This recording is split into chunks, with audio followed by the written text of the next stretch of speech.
Goeiemôre geliefdes. Het is lekker om vir julle te sien hier by die erediens vanmôre. Ons gebed is dat die Here regtig deur sy woord en ook deur sy gees vir ons sal kom ontmoet.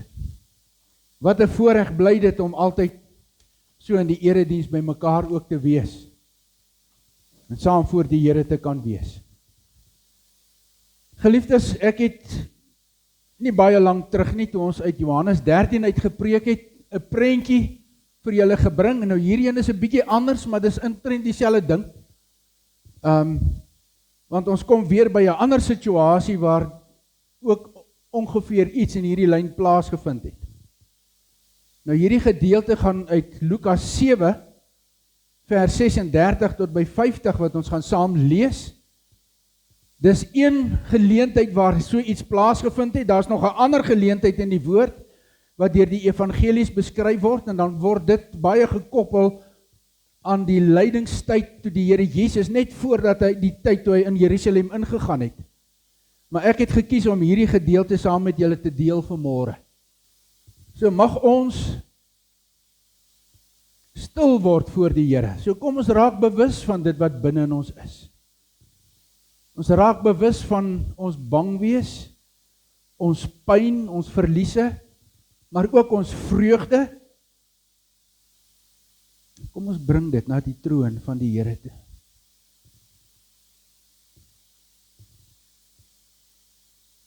En geliefdes, as ons dit bring, dan gaan ek voor en dan antwoord ons as 'n gemeente daarna. Loof die Here, want hy is goed, en aan sy liefde is daar geen einde nie. Lam van God, wat die sonde van hierdie wêreld wegneem, wees ons genadig. Lam van God, wat die sonde van hierdie wêreld wegneem, ontferm u oor ons. Lam van God, wat die sonde van hierdie wêreld wegneem, gee ons u vrede. Geliefdes,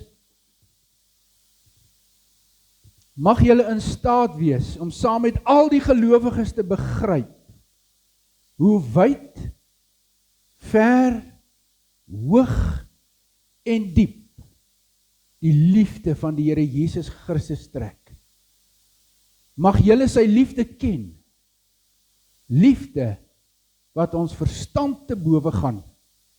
En mag julle heeltemal vervul word met die volheid van God.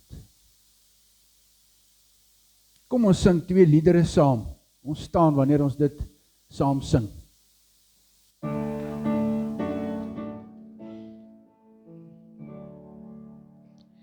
Heilig, heilig, heilig, Heer God almagtig, groot is U troon, U is steeds met lof omring. Heilig, heilig, heilig, liefderyk genadig, U troon is steeds met lig en lof omring.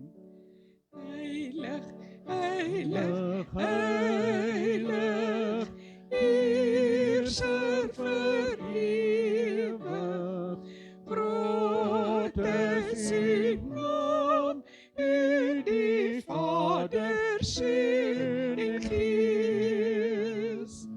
Grote God ons eer U, met die hele skepping, U groot en liefde, God regverdig is.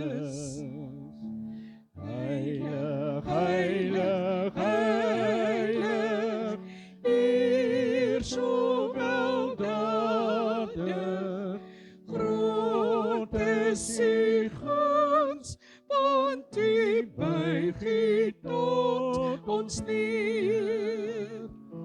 Heilig, heilig, heilig, magtig en genadig, U was en is en sal vir ewig wees.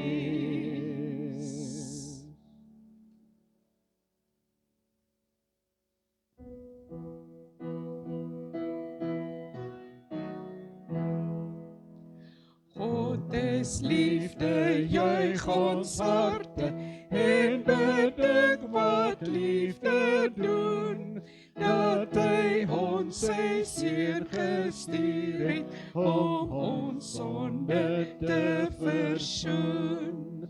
Hy wat eerste lief gehad het, het in liefde ons vergeef. Nou kan ons uit God gebore by die bron van liefde leef. Deur sy gees die wondergawe, laat hy weer liefde spruit, en die liefde wat volmaak is, dryf die vrees en selfsug uit. As die Vader in sy liefde, dan die sondaar maak tot kind, mag sy seun al meer gestalte in ons doen en late vind. Baie dankie.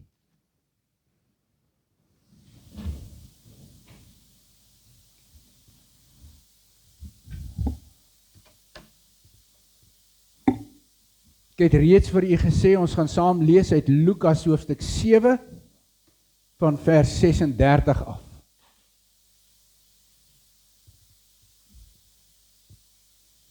Kom ons buig net ons hoofde voordat ons saam lees. Vader, ons is u so baie verskuldig, want u liefde het geen einde nie. En u liefde kom voort uit u goedheid, u goedhartigheid, u ontferming, u genade, u liefdevolle karakter. Dankie dat ons vanmôre kan sê, ons is lief vir u, Here. Dankie dat ons dit vanmôre kan uitbasuin en kan sing, God is liefde, juig ons harte. Alhoewel u heilig is, 3 keer heilig, volmaak heilig, het u deur u liefde vir ons elkeen plek gemaak in u teenwoordigheid. Daarom eer ons u, Here Jesus, daarom loof ons u, Here Jesus. Dankie dat ons kan weet dat u gekom het, sodat ons vanmôre by u voete kan wees. Dat ons vanmôre, hoe u ook al vir ons beweeg, voor u voete kan wees en kan erken.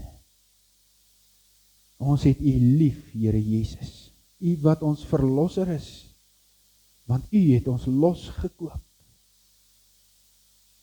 Heilige Gees,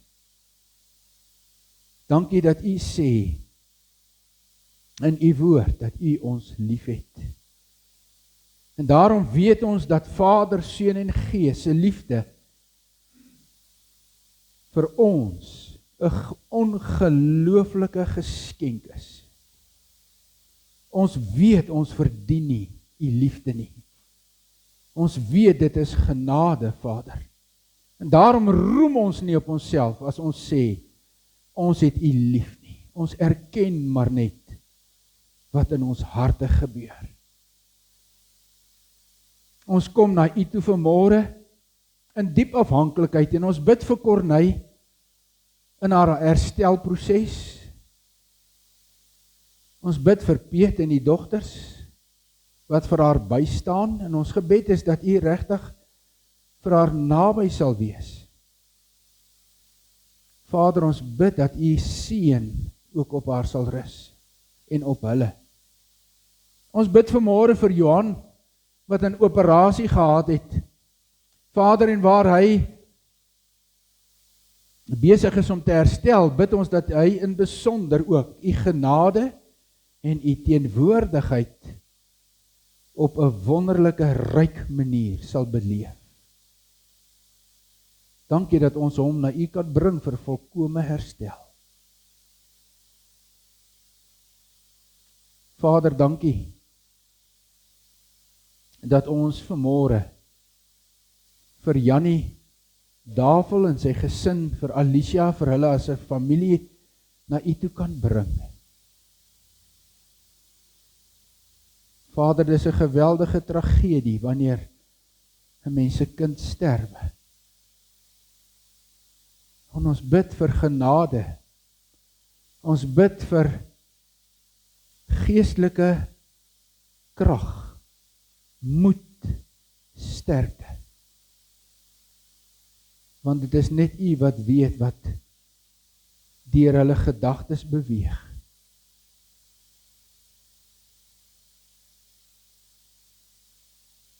Hou hulle vas, Vader. Beskerm en bewaar U vir hulle. Ons bid vir Alicia wat baie seer gekry het in die ongeluk. Sy weet nog nie eers dat haar seentjie oorlede is nie. Vader, en ons bid nou dat U regtig ook vir haar in haar liggaam, in haar emosies, in haar gees sal vashou.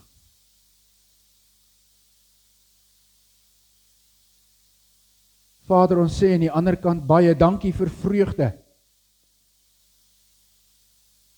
Vir Piet en Erika en vir Willie, wat ouma en oupa grootjie geword het. Dankie vir daardie vreugde wat U gee in 'n mens se lewe. Seën hulle. Ons bid dit in Jesus naam. En as ons nou vra dat U U woord vir ons sal open, dan is ons in afhanklikheid voor U. Vader, praat asseblief soos wat U dit kom bepaal. Nie soos wat een van ons of ek dit bepaal nie, maar soos wat U dit bepaal. Ons vra dit in afhanklikheid in Jesus naam. Amen.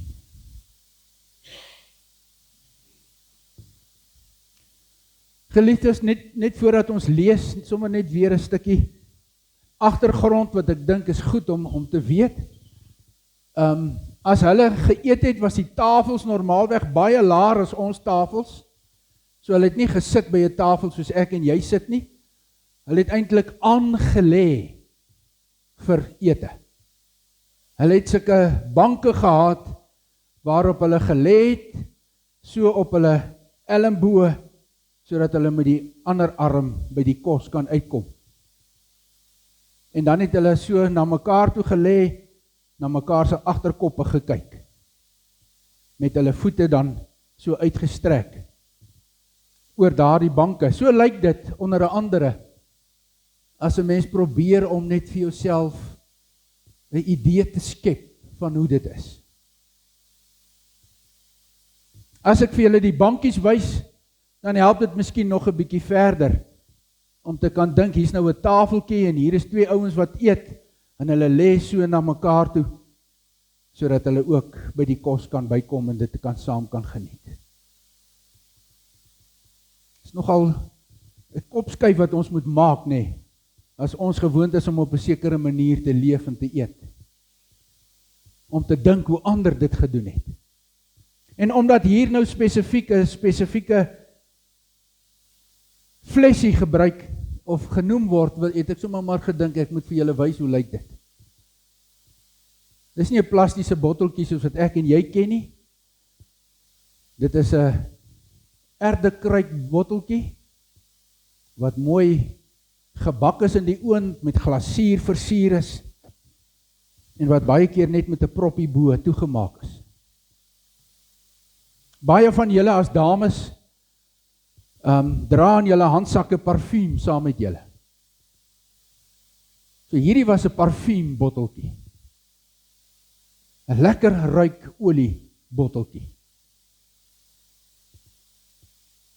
Wat 'n dame saam met haar gedra het. Nou geliefdes, kom ons lees hierdie verhaal wat hier voor ons is in Lukas 7 van vers 36 af. Een van die fariseërs het hom genooi om by hom te kom eet. Hy het toe in die huis van die fariseër ingegaan en aan tafel plek ingeneem. So as dit nou staan dat die Here Jesus plek ingeneem het, het hy nie gaan sit soos ek en jy nie. Hy het gaan lê om te eet. 'n sekere vrou in die dorp wat 'n sondige lewe gelei het gehoor dat hy in die fariseër se huis aan tafel was. Sy bring toe 'n albaster flesie met reukolie en gaan staan agter Jesus by sy voete en huil, sodat daar trane op sy voete begin drup het. Daarna het sy voete met haar hare afgedroog, hulle gesoen en met die reukolie gesalf. Toe die fariseër wat hom genooi het dit sien, sê hy by homself: as hy 'n profeet was, sou hy tog geweet het wie en watter soort vrou dit is wat aan hom raak, dat sy 'n sondares is. Maar Jesus spreek hom aan en sê: Simon, ek het iets om vir jou te sê. Meneer, sê dit maar, antwoord hy. Jesus sê toe: 2 mense was in die skuld by 'n geldskieter. Die een het R500 geskuld en die ander 1,50. Omdat hulle niks gehad het om mee te betaal nie, het hy, dit is die geldskieter, die skuld vir albei kwytgeskel. Wie van hulle sal hom die meeste liefde bewys? Simon antwoord: ek veronderstel, die een vir wie hy die meeste kwytgeskeld het. Jou antwoord is reg, sê Jesus. Hy draai na die vrou toe om en hy sê verder vir Simon: sien jy hier die vrou? Ek het in jou huis gekom en jy water vir my voete het jy my nie gegee nie. Maar sy met haar trane het sy my voete nat gemaak en met haar hare het sy dit afgedroog. 'n soen het jy my nie gegee nie. Maar sy het vandag hier ingekom. Maar sy het van dat sy hier ingekom het, nie opgehou om my voete te soen nie. My kop het jy nie eens met olie gesalf nie. Sy het my voete met reukolie gesalf. Ek sê vir jou, omdat haar sondes wat baie is, vergewe is, daarom bewys sy baie liefde. Maar hy vir wie min vergewe is, bewys min liefde. En Jesus sê vir haar: jou sondes is vergewe. Toe begin die wat saam aan tafel was, onder mekaar sê: wie is hierdie man, dat hy selfs sonde vergewe? Maar Jesus sê vir die vrou: jou geloof het jou gered. Gaan in vrede. So geliefdes, as ons hierdie gedeelte lees, dan kom ek maar net terug na hierdie fotootjie van 'n vrou wat by die Here Jesus se voete sit. En ek het op 'n stadium 'n tema geformuleer en dit weer verander. En nadat ek al die goed deurgestuur het ek gedink ek moet dit nog 'n keer verander, maar dan het ek almal wat nou hierby betrokke is, 'n klomp moeite aangedoen. My tema wat ek geformuleer het sê, vergifnis lei tot oorvloedige liefde vir Jesus. Vergifnis lei tot oorvloedige liefde vir die Here Jesus.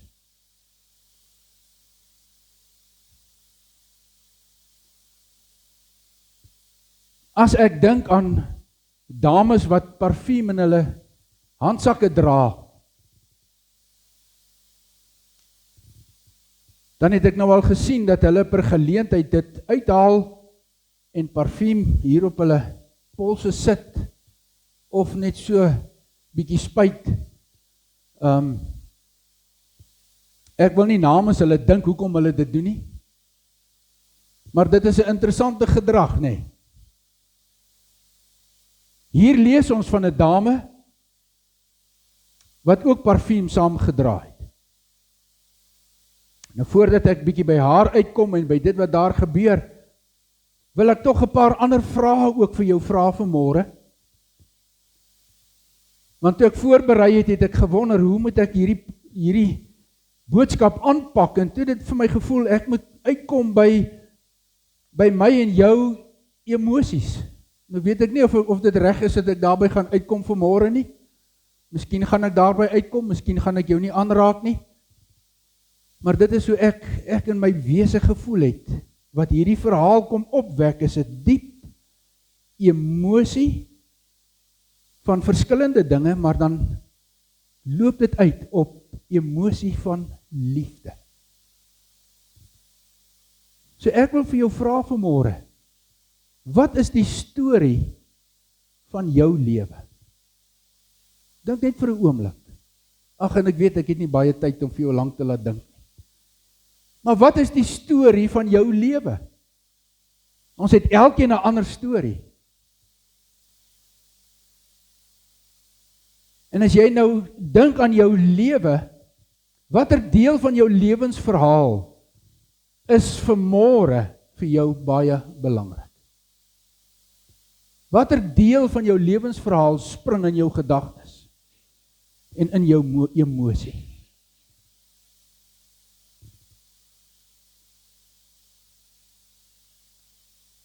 En nou wil ek vir jou vra, as iemand langs jou sou kom sit vanmôre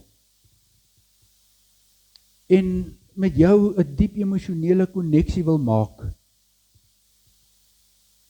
om op 'n manier by jou storie aan te hak en aan jou liefde omgee of wat ook al te bewys, wat sou die regte vraag wees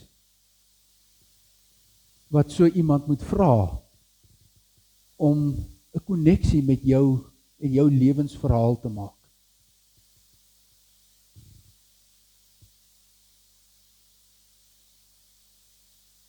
Hoe sou jy verkies dat hierdie persoon wat langs jou kom sit het vir jou liefde en omgee moet wys?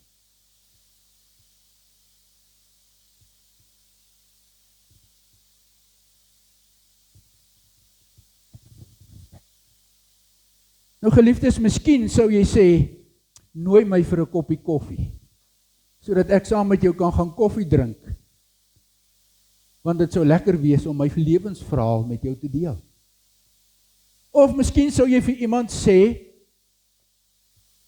nooi my vir 'n ete, dan kan ons lekker kuier, en kan ons mekaar beter leer ken, en vir mekaar op 'n sinvolle manier omgee. Sien, ek dink dit is wat hier gebeur het, en dit is dat 'n fariseer, sy naam is Simon, die Here Jesus genooi het om by hom te kom eet. Nou ek weet nie regtig of hy Jesus liefde wou bewys nie, want die verhaal sê, hy het nie regtig baie liefde aan Jesus bewys nie. Ek weet nie presies wat sy bedoeling was nie, alhoewel ek kan vir julle uitdink, as ek die res van die woord intrek, hoekom ek dink dit sou gebeur, maar ek wil nou nie vanmôre op daardie pad gaan nie. Hy nooi die Here Jesus om te kom eet, en dan sê die verhaal, Jesus het aangelê, hulle het aangelê om te eet, en as 'n mens dink aan 'n fariseer, dan dink jy aan iemand wat in 'n sekere status in die samelewing gehad het, iemand wat gereelde tye gebid het, iemand wat gereelde tye gevas het, iemand wat gereeld offers gegee het. Dis iemand vir wie die wet van God, soos hulle dit verstaan het, regtig belangrik was, en hulle het gepoog om alles na te kom, en dan ook die mondelingse oorleweringe van die vaders na te kom. Hy het homself beskou as iemand wat geregverdig is, iemand wat in 'n goeie verhouding met God lewe. Hy het 'n hoë sedelike pyl gehandhaaf en 'n morele lewe gelewe. En hy het sekerlik hier diep binne in hom gesê, ek is nogal oukei. Ek is beter as 'n klomp ander mense. Hy het waarskynlik binne in homself gesê, ek moet net oppas dat ek nie my lewe kom bevuil of my lewe kom onrein maak as ek so deur die strate beweeg en dalk aan iemand anders raak wat nie soos ek rein en heilig is nie. Hy nooi die Here Jesus.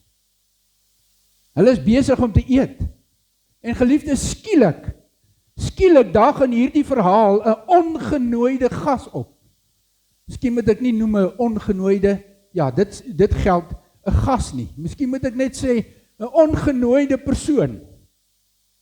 Want die fariseer sou nie hierdie persoon genooi het om in sy huis te kom en by hom te eet nie. Want hy sou nie met hierdie persoon identifiseer nie. Die persoon wat daar instap is 'n vrou van die stad. Iemand met baie sonde. Nou geliefdes, die uitdrukking sê vir ons dat dit waarskynlik 'n manier is om te sê, hierdie vrou wat daar ingestap het, was 'n prostituut, 'n sekswerker. So wanneer 'n mens nou dink hier is 'n fariseer, ek het vir julle gesê hoe 'n fariseer homself beleef. Hy het Jesus genooi, hulle eet aan, of hulle lê aan om te eet, en hier kom 'n prostituut ingewals. En sy gaan staan by Jesus se voete.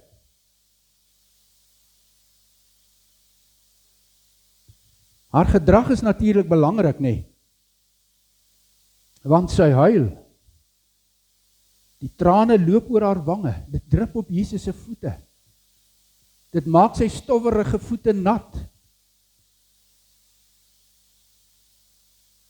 En dan buig sy by sy voete en sy vat haar hare en maak dit los. Hulle het sulke bollas gedra hier bo op hulle koppe, want dit was nie goed vir 'n vrou om lang hare in die openbaar te dra nie. Sy maak haar hare los en sy gebruik dit as 'n handdoek en sy maak Jesus se voete skoon. Vee dit af. En dan haal sy hier eers by haar lyf, haal sy hierdie botteltjie parfuum of lekker ryk olie uit. En dan gooi sy daarvan oor sy voete. Nou geliefdes, as jy nou dink, dit is waarskynlik 'n prostituut waarvan hulle hier praat. Sy het waarskynlik besig gewees in die strate, sy het haar beroep beoefen, sy het die parfuumbotteltjie gebruik om die mans aan te trek, om lekker te ruik, om aanvaarbaar te wees, om sonde te doen. Sy vat dieselfde olie, reukolie, parfuum en giet dit op Jesus se voete.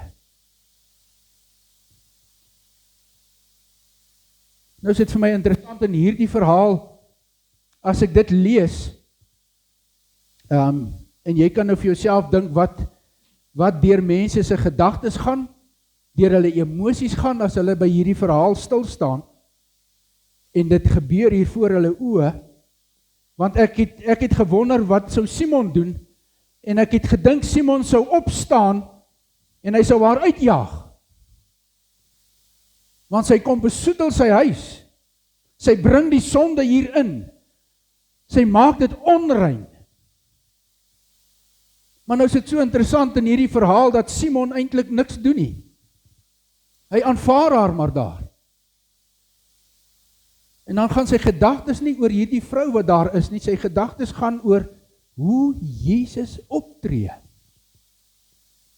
En dan sê hy hier binne in homself, ag, as hierdie man, as Jesus nou regtig 'n profeet was, sou hy moes nou geweet het wie nou by sy voete is. En dan hom raak. Met ander woorde, hy sou geweet het dat dit hom onrein maak. Hy sou geweet het dat dit onvanpas is. Hy sou geweet het dat hierdie vrou nie hier hoort nie. Hy sou opgestaan het en haar uitgejaag het. Maar Jesus doen dit nie. So geliefdes, wat hier gebeur, is dat wanneer Simon aan homself hierdie dinge dink, en eintlik 'n koneksie met Jesus maak,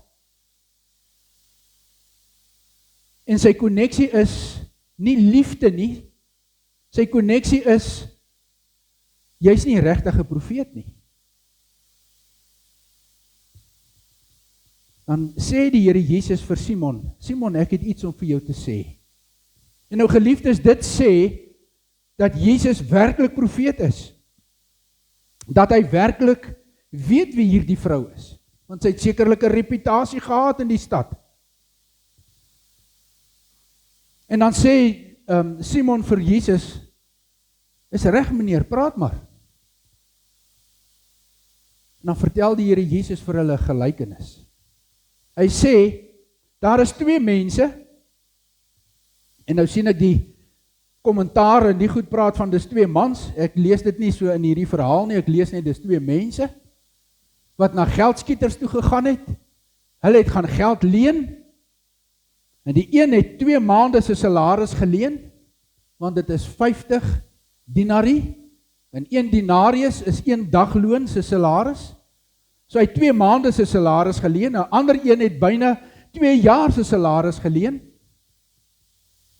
500 denarii, wat beteken, dit is 10 keer meer as wat die eerste persoon daar dalk geleen het. En dan sê hierdie gelykenis, nie een van hulle kon iets betaal nie, en die geldskieter, hier staan nie dat hy vir hulle omgegee het, en dat hy hulle jammer gekry het, of wat ook al nie, waarskynlik was dit deel daarvan, maar dat hy hulle vrygestel het, geskel het van hulle skuld. Met ander woorde, dit herinner ons aan ander gelykenisse wat die Here Jesus vertel het, nê. Soos die gelykenis van die koning, wat 2 amptenare se boeke nagegaan het. Of die gelykenis van die verlore seun. Selfde tema wat deurgaan, is onverdiende genade wat hier gegee word. En nou connect die Here Jesus dit met 'n vraag. Hy vra vir Simon, Simon, hy het nie vir Simon gesê wat Simon gedink het nie, maar hy vra nou vir Simon 'n bietjie iets anders. Hy sê, reflekteer 'n bietjie. Sê, wie van hierdie 2 sal die meeste liefde bewys? En dan sê Simon, ek veronderstel, die een wat die meeste skuld kwyt geskeld is. En dan sê die Here Jesus, jy is reg. En onmiddellik, wanneer dit gebeur, dan kom die Here Jesus terug en hy's besig om 'n toepassing te maak. Hy vat hierdie gelykenis, hy vat hierdie gebeurtenis van hierdie onwelkome sondaar vrou wat daar ingestap het en huil en sy voete gewas het en olie oor sy voete gegooi het, En hy bring dit en hy sit dit op die tafel en hy sê, Simon, sien jy hierdie vrou? En dan praat die Here Jesus eintlik nie eers met die vrou nie, hy bly praat met Simon, hy sê vir hom, toe ek hier gekom het, jou liefdesbewys teenoor my, jy het my nie eers water gegee om my vuil voete mee te was. Dit was die gebruik. Die gasheer gee skoon water om die vuil voete mee te was, en ook 'n handdoek om dit mee af te droog. En nou normaalweg het die slawe dit gedoen, maar jy het nie eers een van jou slawe nader geroep om my voete vir my te was, om vir my liefde te bewys nie. Maar hierdie vrou, vandat sy hier ingekom het, staan hier geskrywe, het sy met haar trane my voete nat gemaak en met haar hare my voete afgedroog. Kyk net hierdie geweldige vergelyking. Die Here Jesus sê, toe ek ingekom het, het jy my nie, soos die tradisie dit normaalweg doen, met 'n soen op die wang gegroet nie. Jy het nie vir my as gas met vriendelikheid en met liefde ontvang nie. Maar hierdie vrou, omdat sy gekom het en met haar trane my voete skoon gemaak het, het sy aanhoudend my voete gesoen. Simon, jy het nie soos wat die gebruik is, olie op my kop gesit nie. Want dit sou beteken ek eer jou en ek respekteer jou. So jy het nie regtig liefde aan my bewys deur my voete te laat was, deur my ordentlik te groet, of my te eer en te respekteer as 'n gelyke in jou lewe nie. Maar hierdie vrou, sy het reukolie gevat. Hierdie olie wat sy gebruik het om haarself aanvaarbaar te maak vir die manne wat na haar toe kom. En sy het my voete gesalf. So as ons kyk na liefde, dan sê die Here vir Simon, Simon, jy openbaar nie liefde teenoor my nie. Maar jy kyk na hierdie vrou wat vol sonde is, wat werklik diep emosionele liefde bewys en gee teenoor my. Sy kom net tot by my voete. En daar bewys sy vir my die liefde. Jy is reg, Simon. Die een wat 10 keer meer geskuld het, gee 10 keer meer liefde. En wanneer hierdie vrou dan daar is, dan sê die Here Jesus vir die ouens wat daar hoor en luister, sy gee baie liefde, want sy het baie sonde wat vergewe is en skoon gewas is. Sien die basis vir die liefde wat in hierdie vrou se lewe uitspoel na die Here Jesus toe, gaan nie daaroor dat sy kom liefde bewys en daardeur vergifnis soek nie. Sy het reeds vergifnis ontvang en daarom gee sy die liefde. Kan ek dit vir julle uit die verhaal uit net wys? Wanneer die Here Jesus begin om hierdie gelykenis te vertel, dan sê hy, daar was 2 mense wat almal geskuld het, die een baie meer as die ander. Omdat hulle niks gehad het nie, is hulle daarmee vrygestel.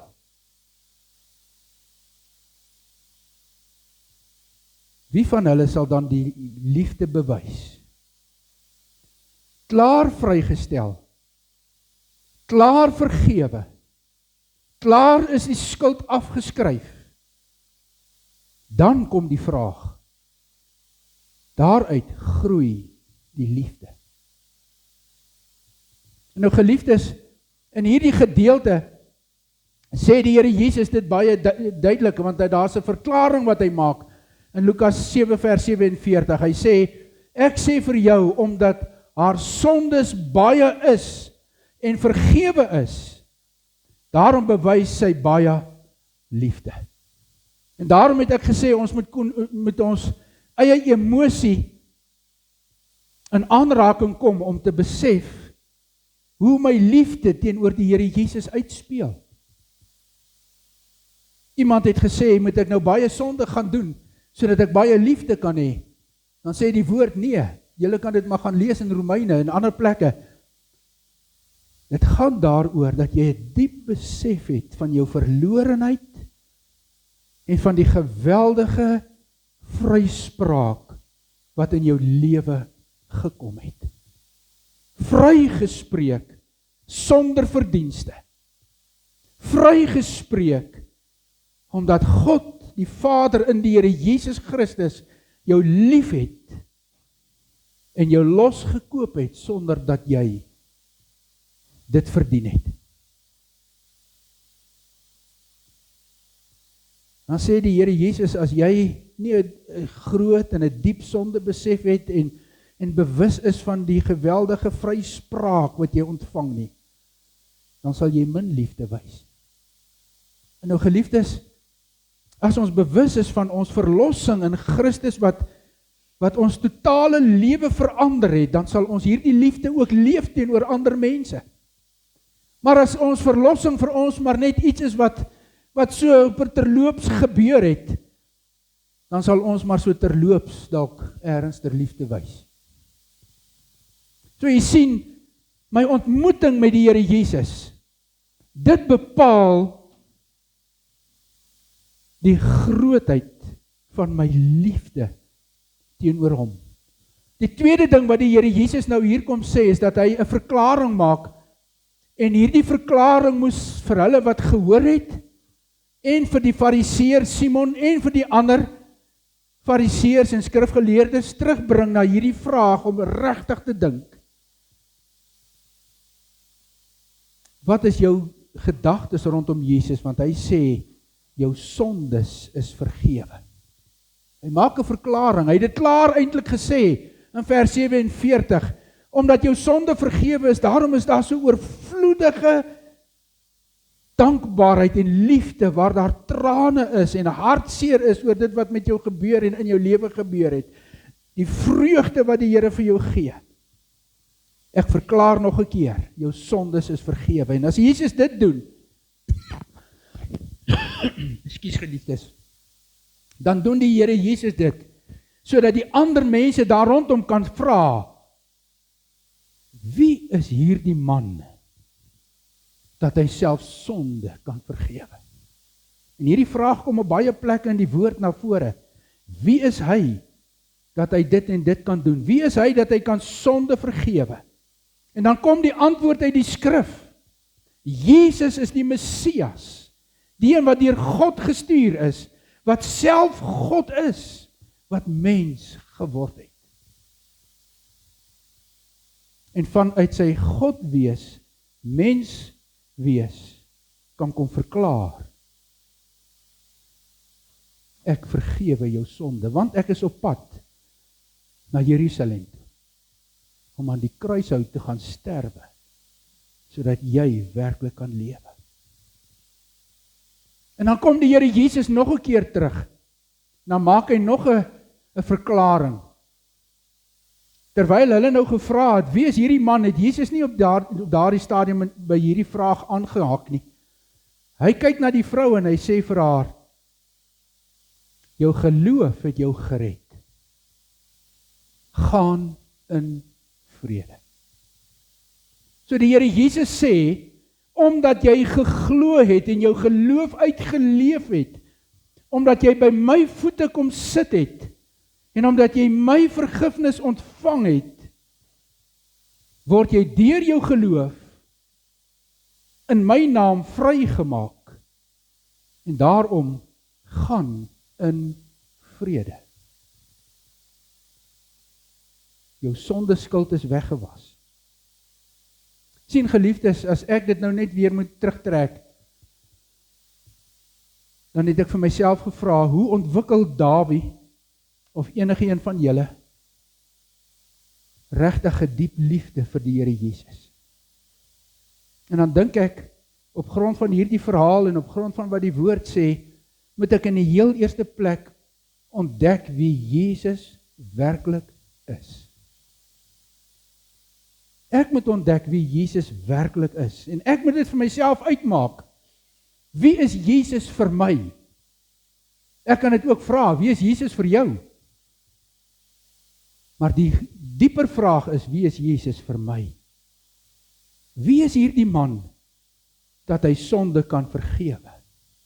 Wie is hierdie man, kan hy ook my sonde wegwas, soos wat hy hierdie prostituut sy sonde weggewas het? Kan hy ook vir my in vrede uitstuur, soos wat hy haar uitgestuur het? Kan ek ook by hom kom sit en huil, en treur oor dinge wat in my lewe verkeerd gegaan het? Kan ek ook by hom tot ruste kom? Dis die vraag wat ek vir myself moet vra, en wat jy vir jouself moet vra. Sien geliefdes, ek moet nie net ontdek wie Jesus werklik is nie, ek moet myself ontdek, soos wat ek in God se oë is. Nie deur my eie oë nie, nie deur die gemeenskap se oë nie, nie deur my vrou of my kinders se oë nie, of my werkgewer se oë nie, maar deur die oë van God. Ek moet myself so voor hom ontdek. En nou is die vraag maar net, bly ek en jy, is ons naam Simon, of is ons naam vrou van die stad, met baie sonde? Hoe ontdek jy jouself voor die Here?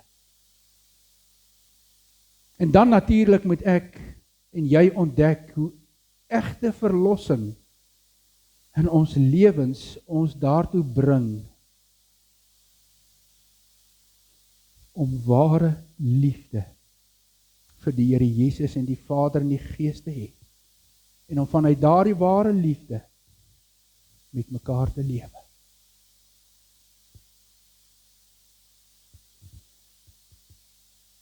Vader, wanneer ons stil word, dan ken U ons gedagtes. So sê dit ook in hierdie verhaal. U weet wat ons dink van U. U weet wat ons dink van die Vader. U weet wat ons dink van die Gees. U weet wat ons dink en hoe ons dink oor onsself.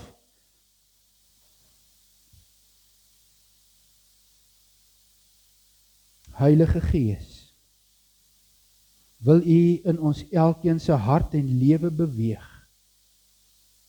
En wil U vir ons by die voete van die Here Jesus kom ontmoet.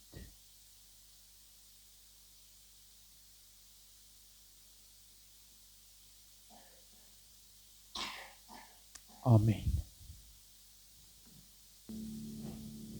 Geliefdes, lied 417 is 'n loflied wat sê, Jesus, ons eer U. So kom ons sing dit saam. Ek gaan daarna die seën uitspreek, en ek het met Annetjie gereël, of sy het met my gereël, dat ons nie die amen gaan sing vanmôre nie, maar dat ons hierdie ander lied gaan sing.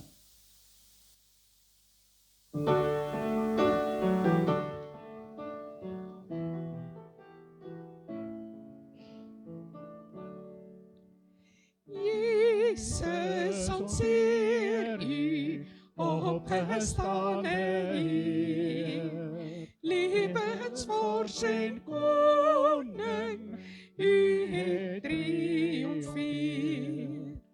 Hoe was U verneder, hoe het U gelei, hoe is U verheerlik, U voorheerskappy. Jesus, ons eer U, opgestane Heer, lewensvors en koning, U het triomfeer. is ons Heer, opgestane Heer. Omdat U oorwin het, sal U triomfeer. U was ons gebonde, U het ons gelei. U bevry tot lewe, baan vir ons die weg. Jesus ons Heer, opgestane Heer. Nou het ons 'n toekoms, lewe by ons Heer.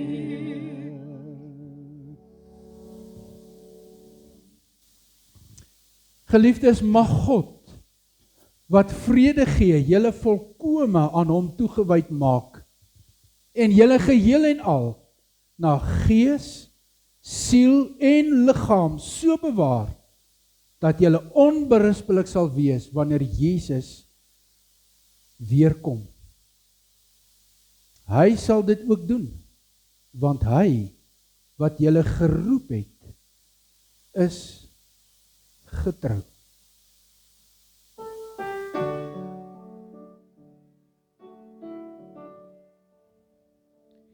Gaan dan heen, gaan in vrede, my kind gaan doen, wat ek jou vra. Versprei my lig, gaan lief my liefde, my kind onthou, ek is altyd daar. Kyk, ek gaan voor jou uit, ek maak jou pad gelyk. Ek is langs jou om jou veilig vas te hou. Ek is agter jou, ek keer die bose weg van jou. Ek is onder jou, as jy sou val, dan dra ek jou. Gaan dan heen, gaan in vrede, my kind gaan doen, wat ek jou vra. Versprei my lig, gaan lief my liefde, my kind onthou, ek is altyd daar. Kyk, ek is rondom jou, want ek beskerm jou. Ek is bokant jou, want ek wil jou graag sien. Ek is binne jou, ek lei jou deur die Heilige Gees. Die seën van God 3 sal vir ewig by jou wees. Gaan dan heen, gaan in vrede, my kind gaan doen, wat ek jou vra. Versprei my lig, gaan lief my liefde, my kind onthou, ek is altyd daar.